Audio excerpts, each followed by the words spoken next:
games. It's ScrubGames. Double up. Drop a like, drop a sub, go ahead and subscribe to ScrubGames.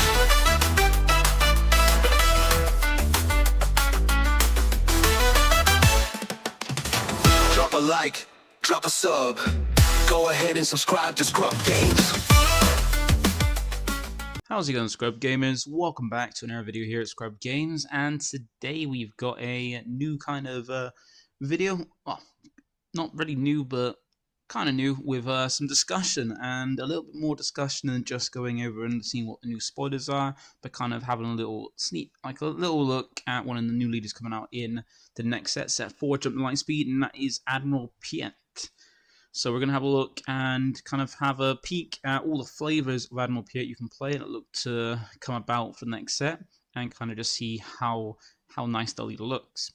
So before we get into it, feel free to like, comment, subscribe. Keeps you updated with my videos as when they drop. And by clicking the notification bell, you can get alerts when my videos do drop, so you can watch them there and then, or at a time that suits you best. So with that all out the way, let's go ahead and check out all the flavors of Admiral Piett. So starting up first, we're going to have a look at the leader itself, because there's no point of looking at all the flavors of him and what he kind of does without looking at the leader and seeing his effects. Because he is Admiral Piett, so we've seen him in ground unit form, like non-leader unit form, and now we've got him as a leader, and he is pretty nice because he's another one of those green-black leaders, so command and villainy leaders, so on the dark side, and in the green aspect as well. So that means he has access to all the ramp and stuff, so he can ramp up, and his effects all about those big capital ships. So, both sides of his effects are about reducing the cost of capital ships, so those like big ones, like those big destroyers and stuff like that.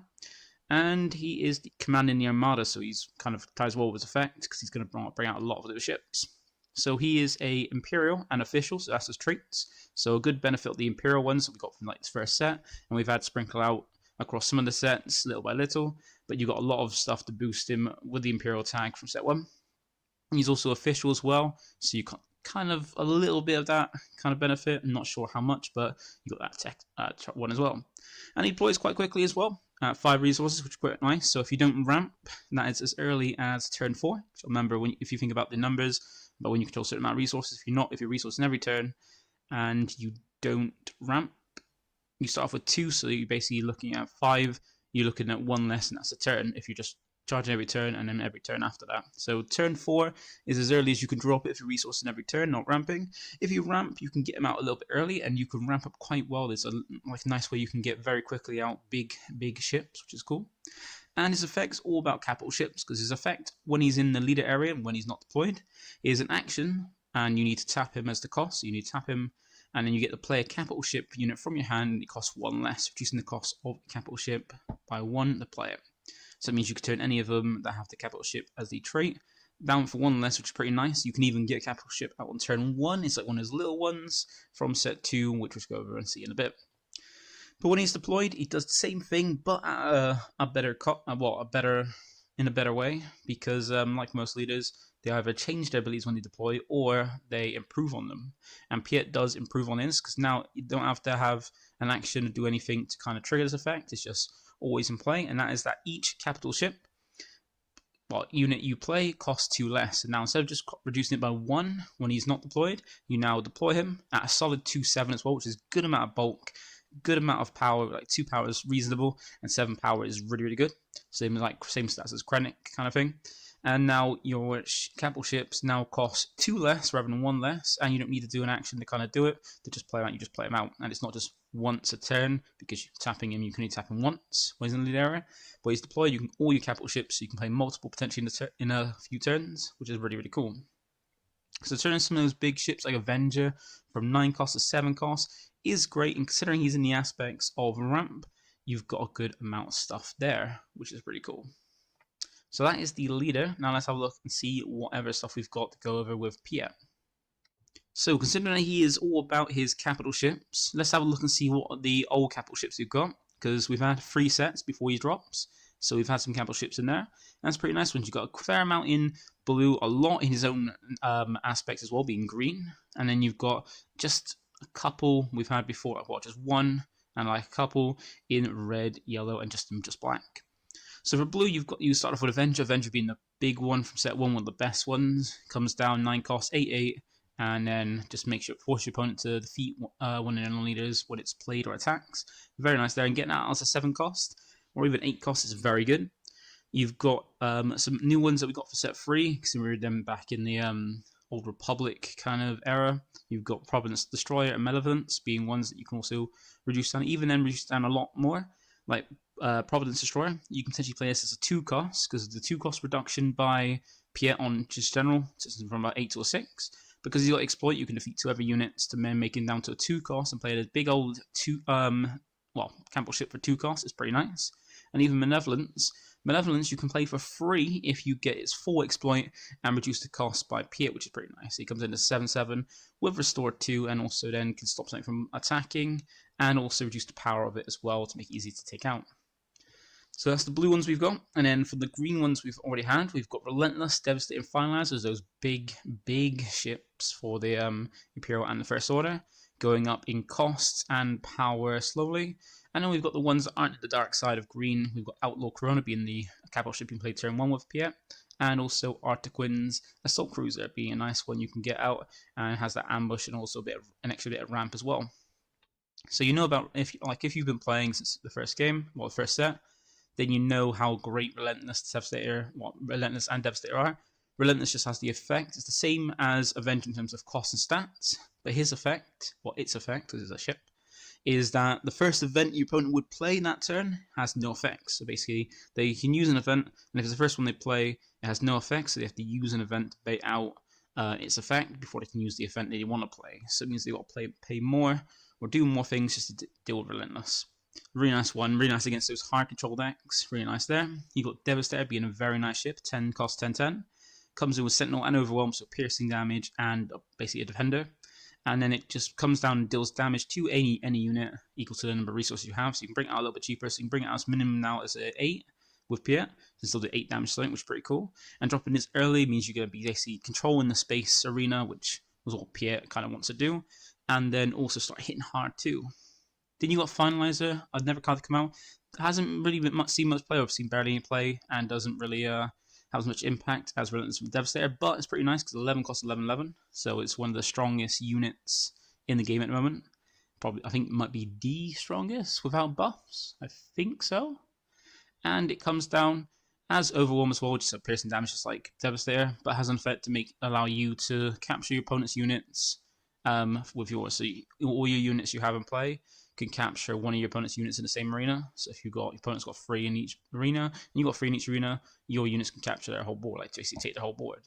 Now you need a board to set up this and then drop this, which is not too bad, but you barely see play with it. But it's still a pretty nice one, especially dropping as a 11/11 for the cost of 9. It's pretty nice there as well. And then you got the 2 outside the dark side, being Outlaw Corona being a solid 3/4, and the only thing it's got is a bounty, which is if it's defeated, your opponent if it's defeated, the opponent gets to ramp from the top of the deck. So basically, a bounty is a ramp bounty, and it's a free cost. But with Piett, you can play it as early as turn 1, and playing a 3/4 on turn 1 for the cost of 2 is pretty nice. And in the space arena where not many battles happen, unless you're a space focused deck, really, then it could be safe from most decks, which is pretty cool. So getting a 3/5 down quickly to basically just attack from turn 1, get some hits in, where you then start ramping up. It's pretty cool. And then you got Artequin's Assault Destroyer, Assault Cruiser. This is a 7/8 with ambush, 8 costs as well, and when this card attacks and completes defeats a non-leader unit, because we'll be having kind of leader units in space with like pilot ones, then you get to put the defeated unit into play as a resource under your control. So you get to ramp your opponent's unit by basically playing this, coming down, defeating their space unit, and putting your resources, which is quite nice. So another way to ramp, which is really cool, and a good way to do it for Piett as well, if you want to take out like control some space units. So that's all the green ones. So yeah, have access to those. And then you got some other colors. So you got Ruthless Raider being a really nice one. This can be turned down to a 4 cost, which is pretty nice, especially what it considers effect. And then you got Chimera being a very nice one. It comes in shielded, one of the only ones that come in shielded to protect themselves, and it has that kind of hand rip kind of effect. Whenever it attacks, you can name any card, and your opponent reveals their hand, and you just got a card from their hand with the same name as it, is what you called. So 7/8 is pretty nice. Well, 8/7 is pretty nice. Comes in shielded, capital ship has 6 cost. And the nice thing about it is that you get the hand knowledge and rips out your opponent's hand. So your opponent's got something in their hand you want to rip out, you swing, cool that. If it's in their hand, you rip it out. If it's not, you still got to see what's in the hand and know what they're going to do as well, which is pretty cool. And this doesn't see too much play, but it probably might see a bit more play if you go for yellow in Piett, and we've already seen space focused decks that have one of the colors is mainly yellow, so Piett could have a good use of that as well. And then you got some ones in the just dark side. You've got Gideon's Light Cruiser, which is a unit. Not the best unless you're running Gideon as a leader or a unit, which we don't currently have a Gideon unit yet. Hopefully we do get one at some point to make this useful outside of the Gideon leader. But there's no point going over it, because in this deck with it, you just basically just 7-8 that you can get for 6, which is basically the same as Artican's Assault Cruiser, so you'd rather run that instead. But the Invisible Hand is a pretty nice one, because if 8 costs 4/7, that one play gives you 4 Battle Tour tokens, so exploit fodder. And on attack, you can exhaust any number of separatist units that deal damage to a defending player's base for each unit you basically exhausted with this. The nice thing about this is that if you have Invisible Hand and Malevolence together in your hand, and you can play the Invisible Hand, you can get out and you have Piett deployed, you can essentially go ahead and drop both ships together. Because if you've got, say, 6 resources, you can go ahead, you got Piett deployed, you can play 6 for Invisible Hand, bring out a 4/7, and create 4 Battle tokens. Now, after your opponent's action, after you've done that, if they don't do anything to get rid of those tokens, then you can exploit all of them to play out Malevolence for free, so you can get 2 big ships out for 1 without using too much, really. So the Invisible Hand gives you the 4 units you can exploit to turn Malevolence from a 9 to a 1, and then because you reduce the cost of your capital ships by 2 with Piett, it then Malevolence is then a free cop, basically comes down for free, thanks to that, because then it's technically 7 cost, it can exploit 4 to reduce to 0. Not -1, so you don't get a resource back, but 0. And then along that, we also get some new capital ships. So those are all the old ones from sets 1, 2, 3. And for set 4, we currently have seen this as the recording of the video. We've got a new Chimera, but in blue, being a 6 cost 5/6. That has pretty nice effects, because when it's played, you can use a when defeated ability on a friendly unit. Trigger a when defeated ability on another friendly unit, which is cool. And it's also got a when defeated itself, which is create a 2 TIE Fighter tokens, which are those 1/1 tokens for space that we're now getting for this set. So that's a pretty nice one. And you can reduce this down to a 4 cost, which is pretty cool. Or even deploy it when put it out when you deploy, or when turn you deploy with Piett, reducing it by 1 on the normal side. And then you've got Fleet in I can't remember what it's called now. Fleet Interdictor. Or Interdictor. Either I can't really say what it's called. It's still a bit too small for me from now. But this is a 7 cost 6/6 as Sentinel. And when defeated, you can defeat a space unit that costs 3 or less. So it's pretty nice when you can bring it out on for 5 resources, or 6 depending on which side you're on. 6/6 Sentinel in space is pretty decent, but when defeated isn't most amazing, but it is pretty decent against those space focused decks.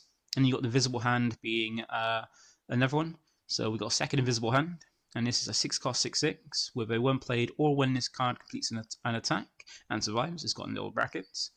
You get to search up to 8 cards from the top of your deck and look for a droid unit, read it and put it in your hand. But if it costs 2 or less, you can then play it out for free, which is pretty cool. And then you put the rest of the cards you look through and them on your deck in a random order. So pretty cool. And then you've got a new ramp card as well in Resupply Carrier. Nice that card's got resupply to show that it's a ramp card, because it's a 6 cost 4/5, so not the best stats for its cost, but pretty decent. Especially since you bring it out for as a 5 or 2 cost, depending on 5 or 4 cost, depending on if you're deployed or not.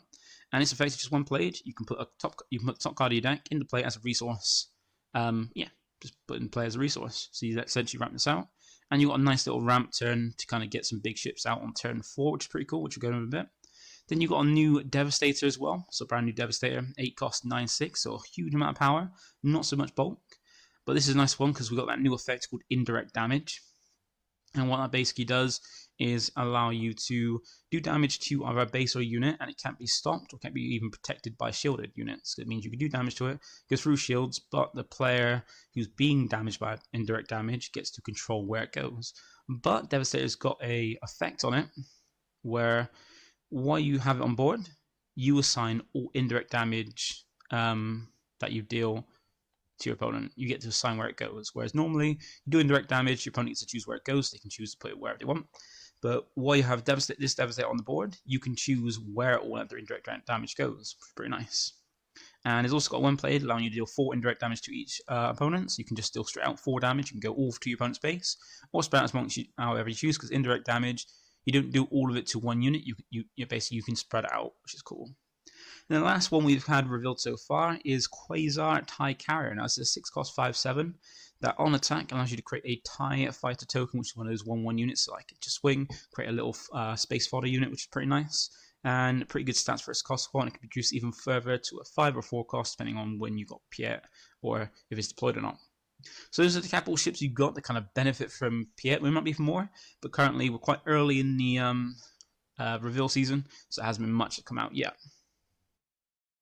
Now we have the flavors. So, like I said, we're looking at all flavors of Admiral Piett, and the flavors we're going to look through are Piett with a blue base, red base, and yellow base. Now, we're not going to look for a double green base, because the benefit is there are a lot of, in his own aspects himself, there are a lot of good capital ships. Like you've seen, most of the capital ships in a single color are in green. So, by limiting yourself to double green, sure you do get access to command to add even further ramp, but you lose access to some pretty powerful capital ships, and you can still run them in double green with the aspect penalty, but essentially, if you're doing that, you pay for normal cost because he'll reduce your them by 2, while they're increased by 2 costs. So you're essentially mitigating the aspect penalty by running double green and just mitigating with this as long as he's deployed. But he's got to be deployed reduced by 2 and mitigate the aspect penalty, but you're still paying it for a normal cost. When ideally you want to kind of play out Piett and play him for a reduced cost, to play him a little bit earlier than just the same cost, but in double green. But you got some pretty nice ones, like we've seen here. You got things like Devastator in blue, Avenger in blue, Devastator in red, and Chimera in yellow. So we're going to have a look and see what the benefits are for each of these. First, let's see what Piett brings to the table, because, like I said, we'll see what he brings on his own. You can go double green, there are some good double green cards, but we'll just look at what he brings in his just aspects itself. Like as you can see, from the full top row, and then from the first to the bottom row, we've got all the different capital ships he just brings himself. So these are all the capital ships. I think there's more than all the other colors combined, maybe. But he brings you a good, at the moment, 7. I think there's even another one. Galactic Destroyer, I think it is. I didn't put in because it's not a great one, but it is an option. I'll just type on space on the screen. And yeah, you bring you up to like 7 or 8 capital ships on his place. You also have his own unit as well, being Admiral Piett at 2 cost. And that's one that allows you to make, well, while it's on board, allows you to have all 6 cost or higher units have ambush when you play them. So you can play them and attack straight away into your opponent's units, which is pretty cool. You also have a good amount of ramp in Super Laser Technician and Resupply with Piett himself. You also have access to Overwhelm Barrage, and if you're putting out these huge spaceships down for a cheaper cost a little bit earlier, and then be able to Overwhelm Barrage, like say on a Devastator, bring out Devastator earlier for like 8, and then next turn Overwhelm Barrage and just do 12 damage across your opponent's board. That's pretty nice. And you've even got a good turn 1 play or a card to kind of search for these capital ships to bring them out in Prepare for Takeoff. This is a card from set 1 in Event, which allows you to look for 2 cost, allows you to search the top 8 cards of your deck and add up to 2 vehicles, reveal them, put them into your hand, and put the rest of the bottom of your deck in a random order. So help you find out, like say, find your resupply carrier to have access to that, or Outlaw Corona, or any of these spaceships, you can find them and add them to your hand so you've got them ready to drop early, which is pretty nice. So some pretty nice cards there. And also, along with this, we'll just thought, before we go on to the other flavors, let's have a look at the fast ramping, because this is quite nice in that you can get out an Avenger by turn 4. So you normally have your first turn when you do whatever you want to do. You play a 2 cost card to do something for 2, and then on your next turn you then go to 3 resources on your turn 2. You then play resupply. You then go from 3 to 4 resources. Meaning when it comes to turn 3, you then have access to 5 resources. And you have PS effect to then reduce the cost of a capital ship and play it for 1 less. I mean, you can play this resupply carrier for 5 instead of 6. So it saves you having to so if you wanted to control your deploys, if you deploy for the turn after or for the later in the turn, you can then play out resupply carrier, turn you from 5 resources to 6. And that'll bring you to turn 4, when you then resource to 7 resources, and now you can deploy, if you haven't before already, and now play things like 9-cost Avengers down on turn 4 for 7, which is amazing, which is really cool. Now, do note that you're not really doing anything for the turn 2 and 3 outside of ramping up. So if you're against aggro, you might not want to do that. But if you're not against aggro, you then start ramping up rapidly and then start dropping these huge ships down on your opponent, who are going to have a hard time dealing with them that early in the game, when potentially they're on 5 resources while you're on 7, and you're dropping these huge ships that normally cost 9. So this is pretty nice there for the fast ramping.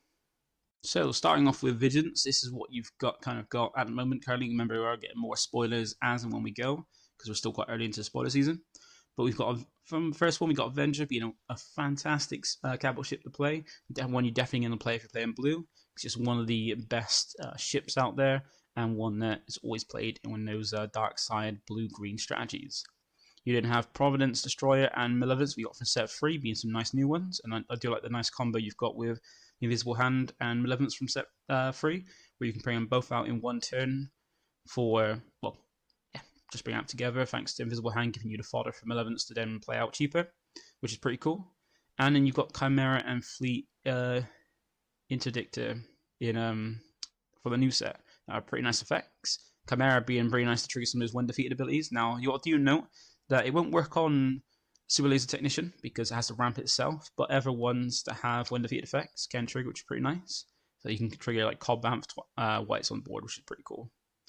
And then you got the Academy Graduate as one of the other cards I thought that looked like it was pretty handy for Piett. That'd be good. It's got the new pilot mechanic, which is similar to Smuggle. You play a different cost to them, but then rather than play it out from resources, you then play it from your hand onto a vehicle. And so as long as it's got the vehicle tag do onto it as an upgrade. And with this one, you can play it normally as a 2-cost 1/2 that has Sentinel, or you can pilot it in by paying 2 and having the blue aspect, which is what we have this, and then play it as an upgrade on a vehicle units, any one of these potentially, and give that unit a +1 boost to its power and +2 boost to its health, and give it Sentinel as well, which is pretty cool. It's a pretty nice card there to kind of give one of these Sentinels, because none of these have Sentinel. Force your opponent to have to go into them like Elements or Avenger. It's pretty nice to protect your space arena. So that's a nice way of playing blue, and you can play it more controlling like most decks do. So you have access to all the green stuff, and plus these as some of the capital ships you can play with them. Now for red or aggression, you don't have as much like as we said. The only capital ship we had previously in the last 3 sets for that you can play that isn't the light side, because I didn't put any of the heroic capital ships, because there are a load more capital ships, but they are in the heroic side. And you essentially be playing them for a normal cost because it have the aspect penalty for having heroism, but then you go ahead and reduce that cost, being you paying for normal costs, and none of them really benefit too much for like just that reduced cost. And they don't do much towards what Piett, of get the benefit of reduced costs, so I haven't put them in. But from the first few sets, you've got Ruthless Raider as your only capital ship for red.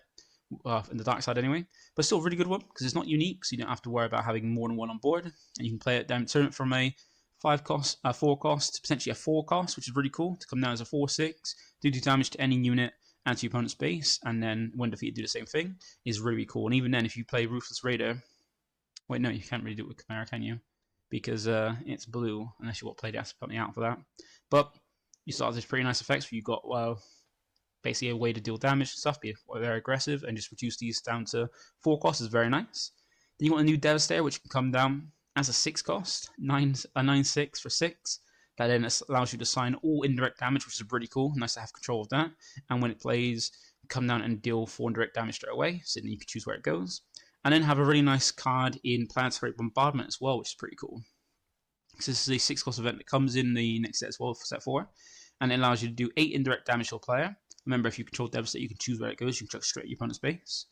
And if you control a capital ship, which Devastator will be, or even Ruthless Raider it will be, you can deal 12 indirect damage instead. So having this down, and then either those 2 on board, either those 2 capital ships or even green one on board, you can then do 12 damage to something, or 8 damage if you don't. But if you've got Devastator down, you can control where you put that to your board. So it could be like, so with Devastator, this could be a more powerful overrun barrage, potentially, which is pretty cool, that your opponent can avoid with shields and stuff like that. Or it could be just a straight 12 damage to your opponent's base, because you choose where it goes to with Devastator, and indirect damage is either dealt to a base or a unit, depending who the person chooses. And you also got a nice upgrade as well that you can probably use with spaceships, because some upgrades do have a kind of restriction where you can only attach it to a non-vehicle or things like that.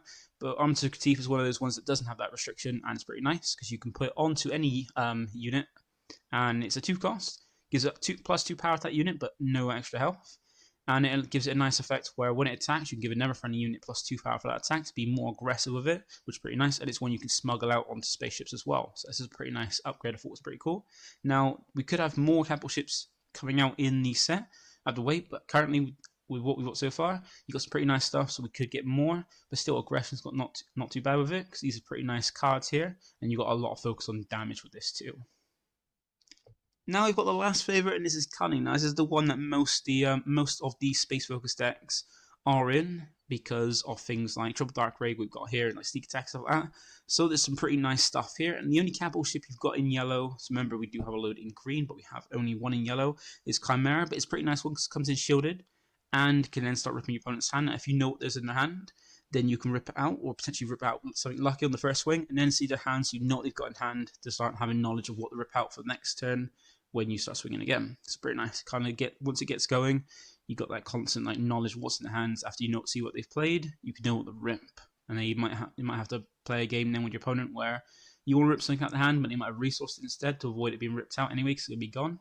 So you could see it there.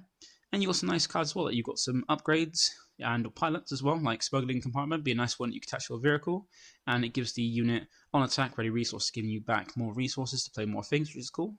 Pretty nice thing there.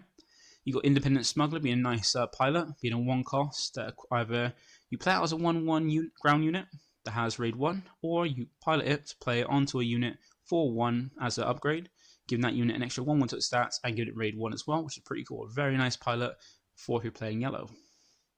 And then you got some nice events as well, like we said. You got Triple Dark Raid as a way to play out ships, and I think with Piett, it just reduces any one you play by 2, so you can play even bigger things off Triple Dark Raid with Piett out and about and being deployed, and even sneak attack as well, to basically just bring things out inactive so they can attack straight away and get the benefits. And even though sneak attack and Triple Dark Raid don't leave them there for a whole turn, Triple Dark Raid you get them back to your hand so you can play them again next turn. And even sneak attack, if they get defeated, if you've got a when defeated effect, you can at least go ahead and get attack into your opponent's base and trigger it as well. And now if you're worried about focusing on the space arena, then you've got Swoop down in yellow as well, to allow your space units to cross the border, attack in the ground arena, and also be able to just go swing into them, get a boost, and also give the defender less power so they take less damage back, which is a very nice thing. So like Cunning has a lot more in terms of not just capital ships, but cards and like events that are helpful. Whereas, but then it kind of compensates with Piett, where you've got a good amount of capital ships just in his own aspects himself. And that is it, basically. Looking at all the flavors of Piett, you've got some good stuff in there. We're getting more stuff as well, and you've got some good focus on aspects. You don't really want to go into double. I don't feel like you want to go double green, because while you do get access to some nice cards, like nice double green cards, and a little bit more ramp, you then lose out in the benefit of having a different aspect to go with Piett, so you can have the capital ships from them to play for less rather than just incurring the aspect penalty and then taking it away with Piett. So that's, if you get what I mean. But Piett looks to be a really fun one. I'm definitely looking forward to playing it because I do like the space focus and the capital ships. I'm looking forward to having a lot of fun with playing Piett next set. So let me know what your thoughts are on Piett and get a bit of discussion going. But that is it from me today. Thank you for watching, and I'll catch you in the next one. Bye for now.